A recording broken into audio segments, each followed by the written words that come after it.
got me permanently at 4. I was bad fucked up. I guess so. I was traumatized. I wasn't speaking to anybody. I wasn't showing any form of emotion to anybody. How long were you mute? I don't know. Because it was you were like after you started school, right? Kindergarten, I had to go to speech therapy. So, I mean, I was talking a little by then, but... Very little. Yeah, I had to go to speech therapy because they thought that I don't know if they thought that I couldn't or if I had problems with it. It was just... You didn't want to? Because I could talk. I talked before. Mm-hmm. So it was... What they call it? It was selective... Voluntary... voluntary mutism. And I don't know how long it was, but I kind of wondered... Since I was so traumatized, I wonder if I already had this, like, disconnect with my family. Yeah, I mean, you were so little, it's hard to say. Mm-hmm. You know, I think it's a self-preservation tactic, you know. Like, if I limit who I let get that close to me, I can limit how I get hurt. Mm-hmm. You know, and then, like, and it makes sense. I mean, you know, that's why I'm a fixer, because I started that path very young. I was always trying to smooth and fix, and now that's like I get locked into that, and it's exhausting. Mm-hmm. You know, I was a wall builder. Mm-hmm. Well, you were taught very early that you needed to protect yourself at all costs. Mm-hmm. You know, because until your grandmother became your constant, there was no, you know, the things that little kids should be able to take for granted, like mm-hmm. safety and shit, you didn't have. And so, like, nothing, like, when I think about that, nothing hurts my heart like the picture of the little you trying to feed your sister. Yeah. I mean, that just says everything to me. You were trying so hard to, you know, I mean, you were too little to take care of yourself, but mm-hmm. and that just makes me angry and sick that you were put in that situation. But then when you look at that, everything about how you know, react to your family and to other people, and it just makes sense. Like, you were taught very early that nobody's going to look out for me. I got to look out for me. And yeah, you've been taught that's different. You know, you've learned that, but it's hard to unlearn those first lessons. Even mm-hmm. like you're proven time and time again that, like, we'll have your back, but it's hard. Your go-to response is that ingrained, innate response. Mm-hmm. You know, those learned responses are hard. Like, I was taught you had to please everybody, and you had to go to extreme measures to smooth everybody's feelings. And, like, I know that's bullshit. I know that is not a healthy response, but it will always be my fallback response because it was ingrained in me so young. Mm-hmm. And yeah. Sometimes I think that, you know, and your grandmother, I know y'all had a really complicated relationship. You loved her so much. She was your mom, but it was still kind of dysfunctional too, mm-hmm. you know. And it's weird because my Aunt Kathy, she was actually the first one that I showed any sign of emotion to. And they said we were getting in the car. What's the age difference? Me and my Aunt Kathy? Mm-hmm.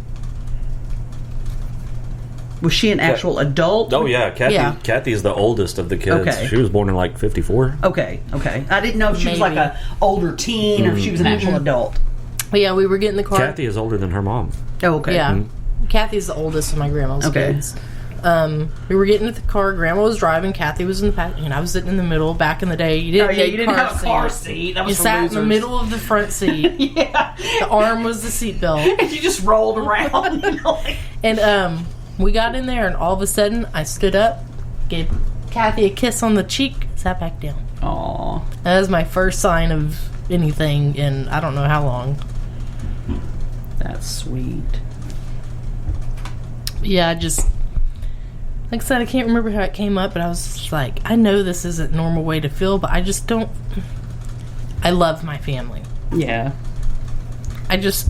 For some reason, I just don't have any desire to go see anybody. And it makes me sound terrible. I mean, you know, like, I don't know. I see the people like I want to see.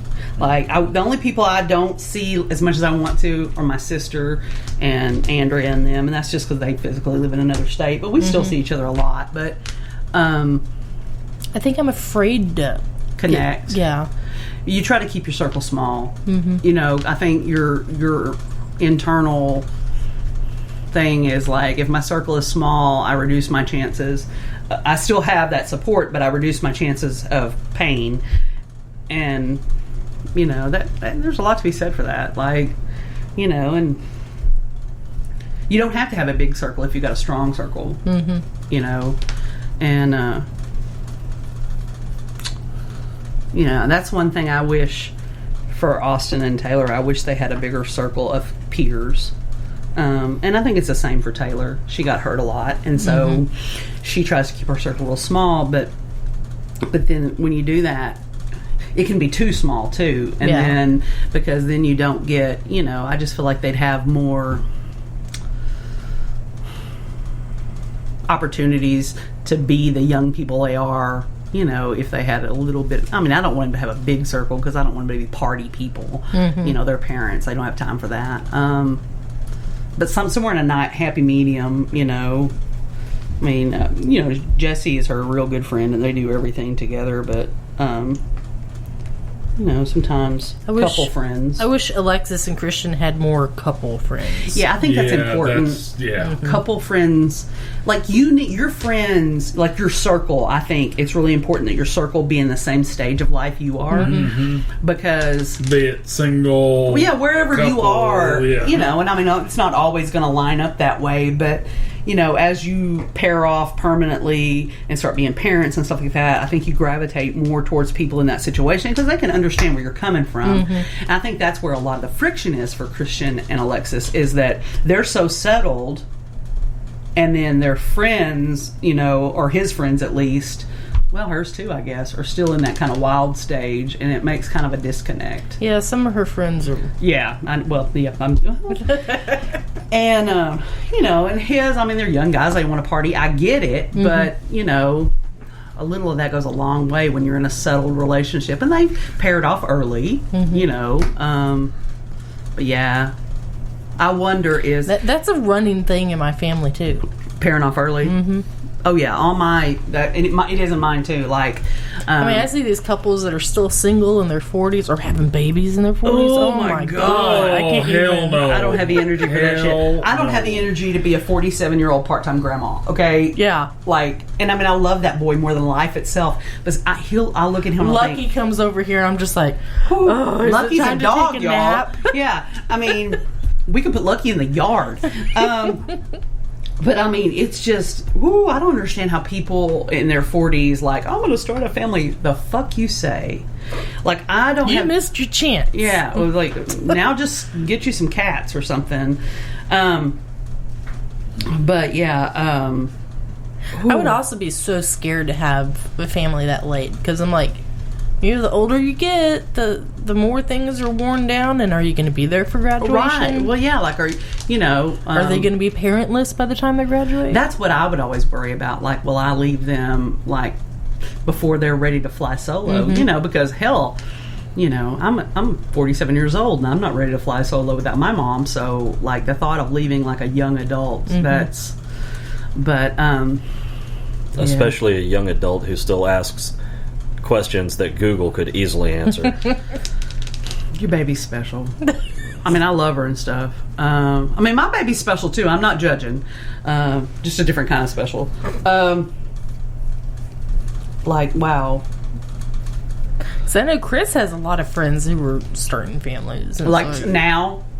Or recently. Or continuing families. Yeah, starting new families or whatever. I have several friends that, like one girl that I went to high school with, who is as old as I am, has a 9-month-old. That is her first child. That hurts my soul. Her first. Oh my god. So she's clueless. You know, I mean, she doesn't know what she's getting into. Yeah. And think about that. She's had all those years of doing life like she wanted to. Like, we didn't know any better. We didn't know. No, we were just a slave to that baby. We learned as we went. Right. We didn't have those habits of, like, having, like, your own time and your own interest to break. Oh my God, that must be so hard. I mean, I'm sure she really wanted it and loved it, you know. So, but I'm sure it's a very big adjustment. Well, we had some friends, and you know, we married young and immediately started having babies. And most of our friends did the same. But we had one couple that they. Oh my God, I think ours were like 10, 12 years when they first had theirs, and they were like, it was an adjustment because you know, they had all this, they had learned. Yeah, you've had so many years to get in that, you know, in that groove. Yeah, to like, this is how we work. This is how life works, and then a baby throws it, you know, and so see, now we have time to kind of loosen up a little bit and do things that we want to do. Looking back, I'm glad I did it the way I did it. I mean, it was hard, but and you have so much energy when you're younger too. Yeah, you can like keep up with babies. Yeah, I couldn't keep up with them now. I'd have to like, you're gonna have to sleep a lot. You know, I mean, yeah, that's just like, I just can't even imagine being at that age and starting. I mean, you know, more power to you, but it would just woo. Yeah, my Aunt Kathy had Matthew when she was 40, wasn't she? I think like 37. I don't know, 30 something. And so I was like, you know, me and Kathy are so much alike. I was like, I'm gonna have a kid. I'm gonna have a kid. I think the IUD messed me up though.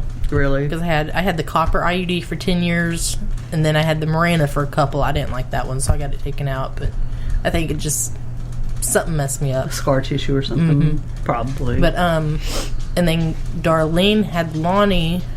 Yeah. When she was 36, I think, something like that. So yeah, I was really thinking I was going to have another one about that time. I'm glad I didn't. You're like, I'm so glad we went with Sookie instead. Like, this is our baby now. We'll just buy her clothes. We're talking about you. Oh my gosh, she looks so cute. Well, you know, I'll say my mom married at 17, and then I think immediately got pregnant, and it didn't last very long. Because my brother, let's see, they were split up by the time my brother was like 2, and then she met my dad, and like 3 months later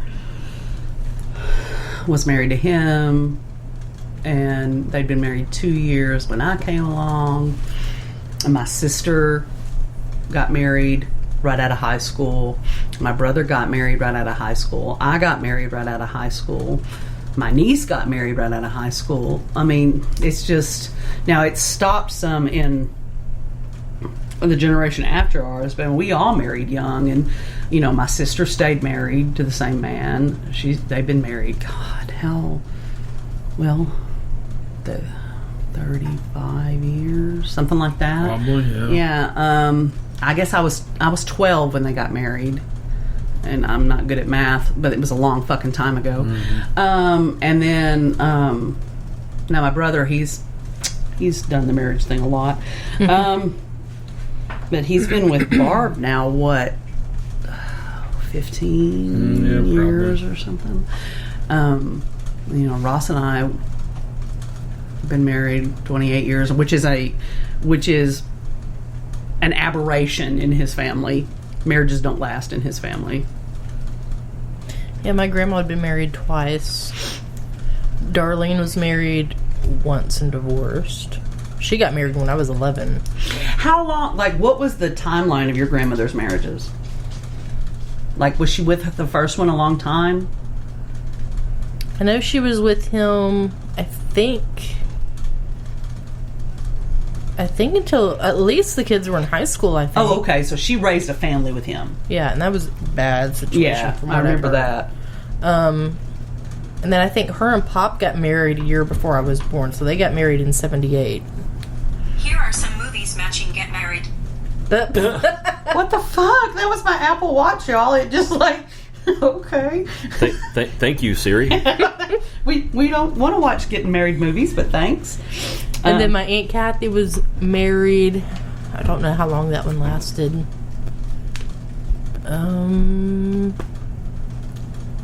What is wrong with you? Keep talking. Special.